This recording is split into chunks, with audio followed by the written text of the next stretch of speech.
చిన్ననాగా నాగలక్ష్మి లక్ష్మయ్య పెన్షన్ల కార్యక్రమం ప్రతి నెల 1వ తారీఖున రాష్ట్రంలో 170 నియోజకవర్గాల్లో కూడా క్రమం తప్పకుండా జరుగుతుంది. ఎన్డీఏ ప్రభుత్వం ఎన్నికల ముందు ఇచ్చిన హామీని అమలుపరిచే దాంట్లో 3,000 రూపాయల పెన్షన్ 4,000 చేసి దాన్ని ఏప్రిల్ నుంచి కూడా అమలు చేసే బాధ్యత కూడా చేస్తుంది. ఈరోజు రాష్ట్ర వ్యాప్తంగా ఉన్న పెన్షన్దారులందరూ కూడా చాలా హ్యాపీగా ఉన్నారు.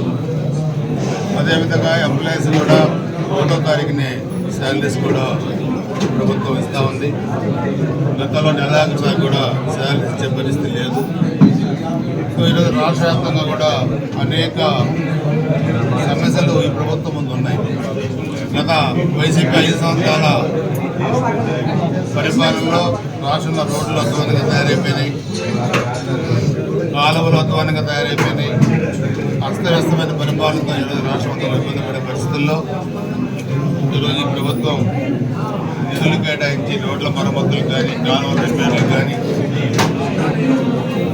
ఇటుకోయిలు పూర్తి చేయడంలో కానీ అన్ని సమస్యలు మేము కూడా దృష్టి పెట్టింది. రాష్ట్ర ఖజానాన్ని ఖాళీ చేసి వెళ్తే ఈరోజు ఒక వైసీపీ కార్యకర్త చనిపోయాడు అధికారంలో ఉన్నప్పుడు. మరి మీరు 11 మంది ఎందుకు చంపారు?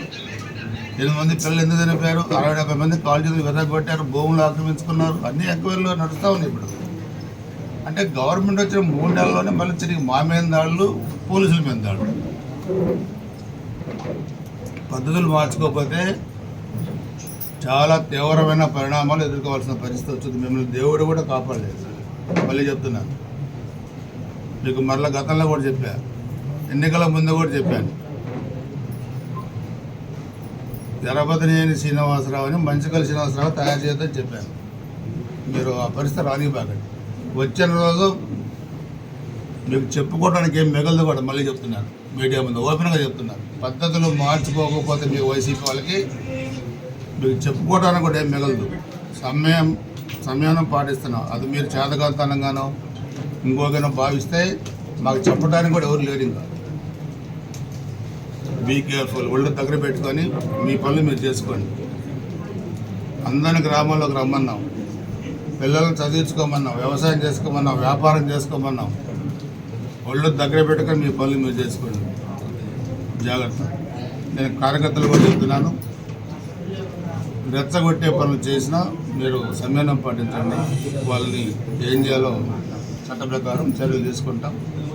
ఖచ్చితంగా కార్యకర్తలకి తగిన న్యాయం జరుగుతుంది ప్రభుత్వంలో. మీరు ఎటువంటి ఆందోళన చెందాల్సిన పని లేదు. ఈ యదవులకి ఎలా బుద్ధి చెప్పాలో ఖచ్చితంగా బుద్ధి చెప్తాం.